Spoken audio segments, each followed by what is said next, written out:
She used to say I was a spineless doormat, laughed when I cried.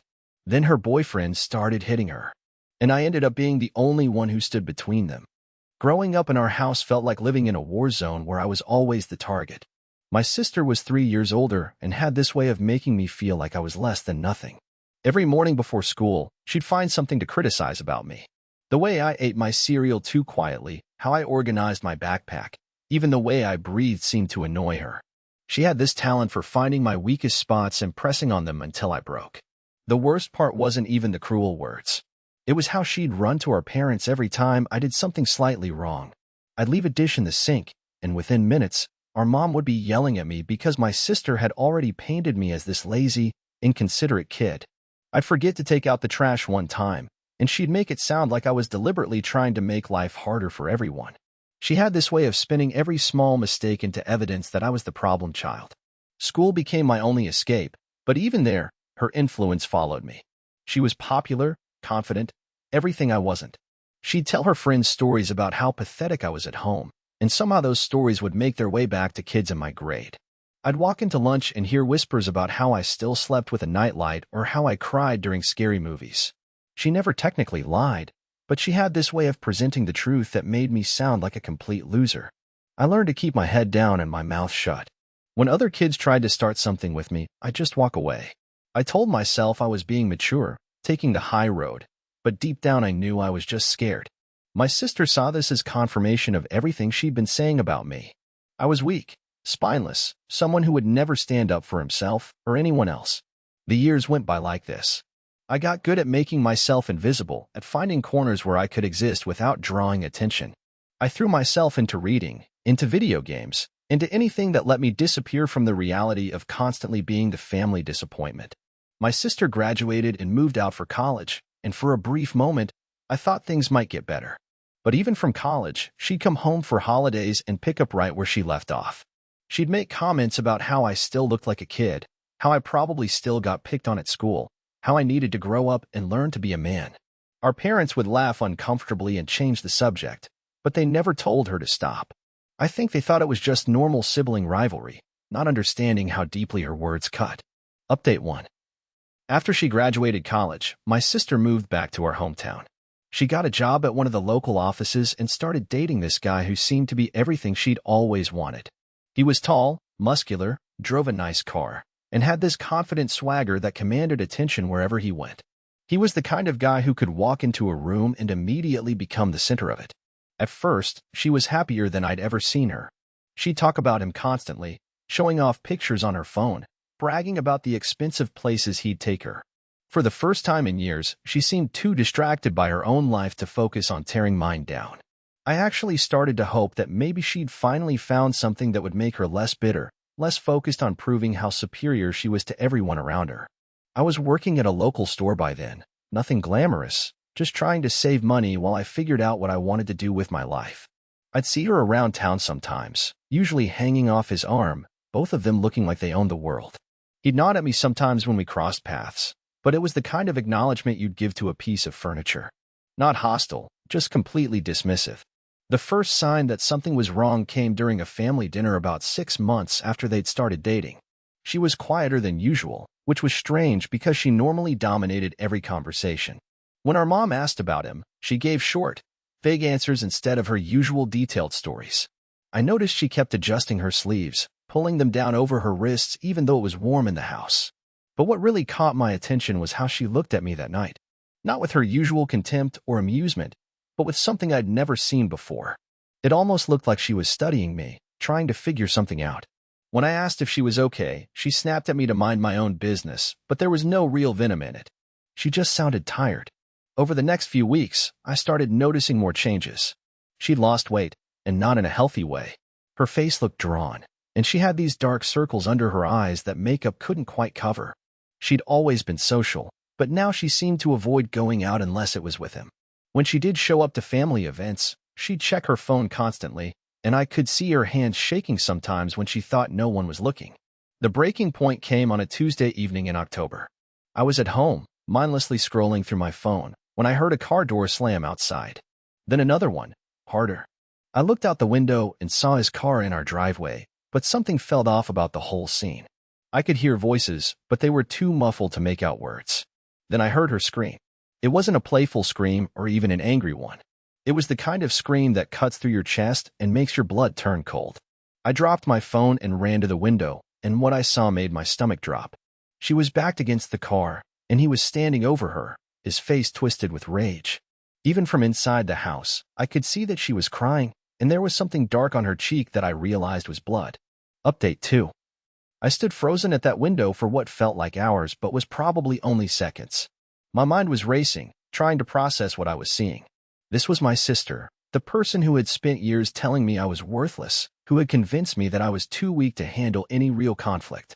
And yet here she was, in the most vulnerable position I'd ever seen her in, and every instinct in my body was screaming at me to do something. He grabbed her arm and started pulling her toward the car, and I could see her trying to resist. She was saying something to him, but he wasn't listening.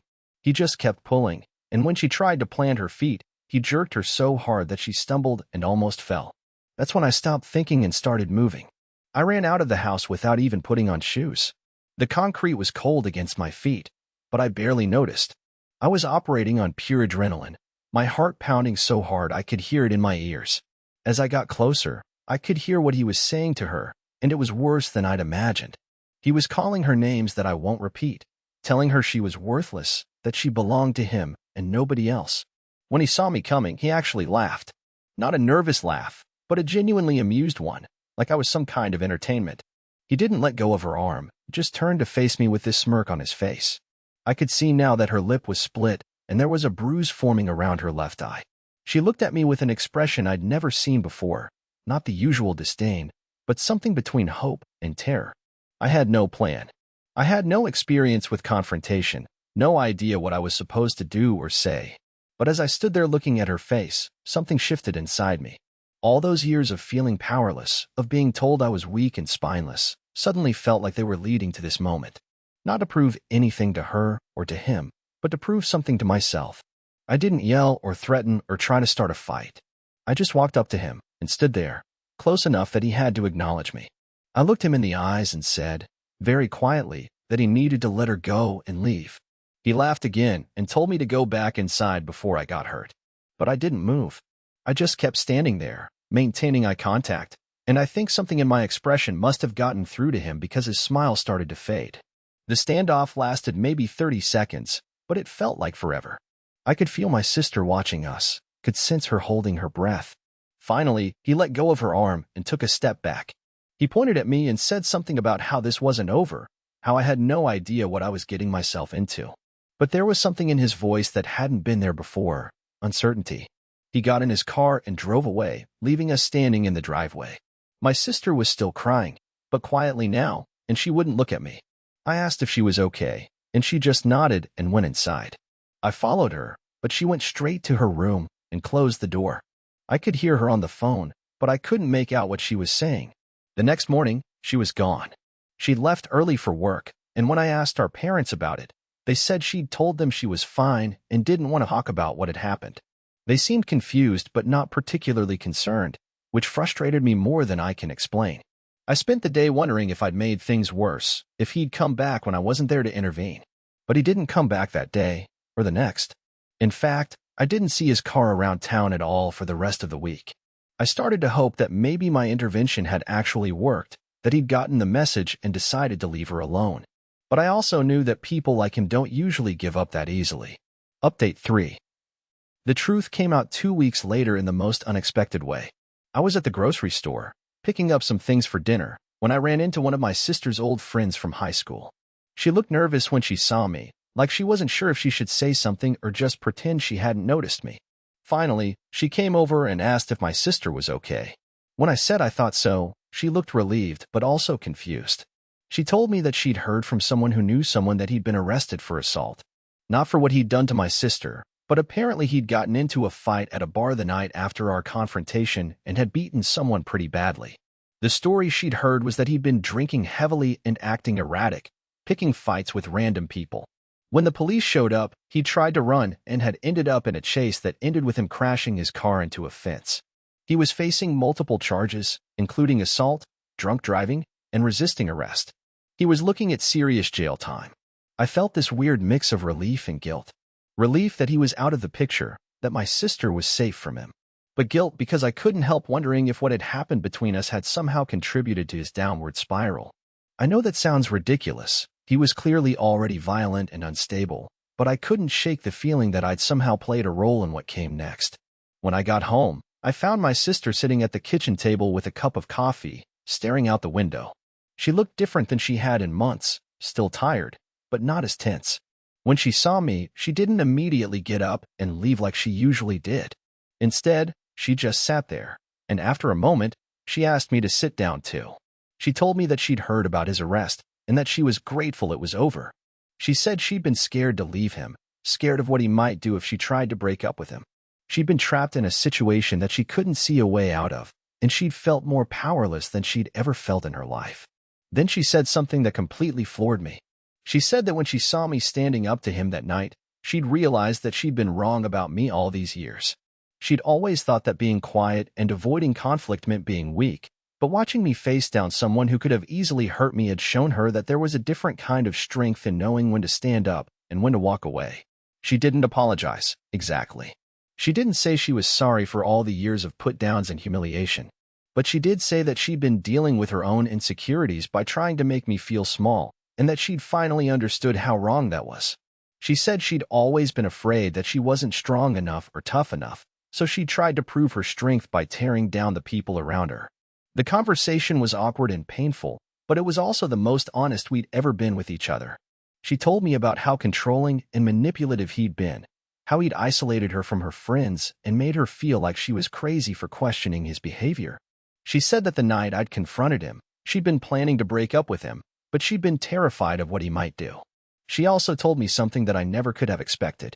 She said that over the years, she'd actually been jealous of me, not of my life or my accomplishments, but of my ability to be comfortable with who I was. She said she'd always felt like she had to perform, to be the tough, confident person that everyone expected her to be, and she'd envied my ability to just exist without needing to prove anything to anyone. Final update. It's been almost a year since that night in the driveway, and our relationship has changed in ways I never could have imagined. We're not suddenly best friends or anything like that. Too much has happened for us to just pretend the past didn't exist. But there's a mutual respect now that was never there before. She moved out of our parents' house a few months ago and got her own apartment across town. She's been seeing someone new, a guy who seems genuinely kind and treats her with respect. The difference in how she carries herself is remarkable. She's still confident, but it's a different kind of confidence now. Less aggressive, more secure. We don't talk about that night very often, but sometimes she'll reference it indirectly. She'll make a comment about how people aren't always what they seem, or how strength comes in different forms. She's also started defending me when our parents make their usual comments about my life choices or my quiet personality. It's strange to have her on my side after all these years of feeling like we were on opposite teams. The most surprising change has been in how I see myself. For years, I'd internalized her criticism, convinced myself that I really was weak and spineless. But standing up to him that night had shown me that I'd been confusing quietness with weakness, that choosing not to fight didn't mean I couldn't fight when it mattered. I started taking some risks that I'd never had the courage to take before. I applied for a better job and got it.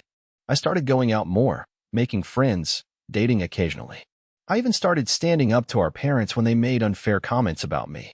Not in a confrontational way, but in a calm, firm way that seemed to actually get through to them. The biggest change came about 6 months ago when she called me out of the blue. She'd been having a bad day at work, dealing with a boss who was being unreasonable and demanding. Instead of handling it the way she used to, by getting aggressive and making the situation worse, she'd remembered what I'd told her about picking your battles and standing your ground quietly. She said she'd thought about how I'd handled the situation with her ex, how I'd been firm without being threatening, how I'd made my point without escalating the conflict. She'd tried the same approach with her boss, and it had actually worked. She'd gotten her point across without creating drama or making enemies. That phone call meant more to me than any apology could have. It showed me that she really had learned something from watching me, that she'd started to value the qualities in me that she'd once mocked. But more than that, it showed me that I'd finally found my own kind of strength. I still don't like confrontation, and I still prefer to solve problems through discussion rather than aggression. But I no longer see these as weaknesses. They're just different tools for different situations. And sometimes, when someone you care about is in danger, the quiet person in the background is exactly what's needed. A few weeks ago, she sent me a text message that I've read probably 100 times since then. It just said, "I was wrong about you. I'm sorry it took me so long to see it." It wasn't a grand gesture or a tearful reconciliation scene. It was just a simple acknowledgement of something we both knew but had never said out loud. I never responded to that text, but I think she understood that I didn't need to. The fact that she'd seen it was enough. After all these years of feeling like I had to prove myself to her, I'd finally realized that I didn't. I'd proven something much more important, that I could stand up for what mattered without losing who I was in the process. Looking back, I realized that night in the driveway wasn't just about protecting my sister from her abusive boyfriend. It was about both of us learning that strength isn't about dominating other people or proving how tough you are. Real strength is about knowing when to fight and when to walk away, when to speak up and when to stay quiet, when to stand your ground and when to bend. She's building a new life for herself now, one based on respect rather than fear. And I'm doing the same thing in my own quiet way. We may never be close in the traditional sense, but we understand each other now in a way we never did before. And sometimes, understanding is enough.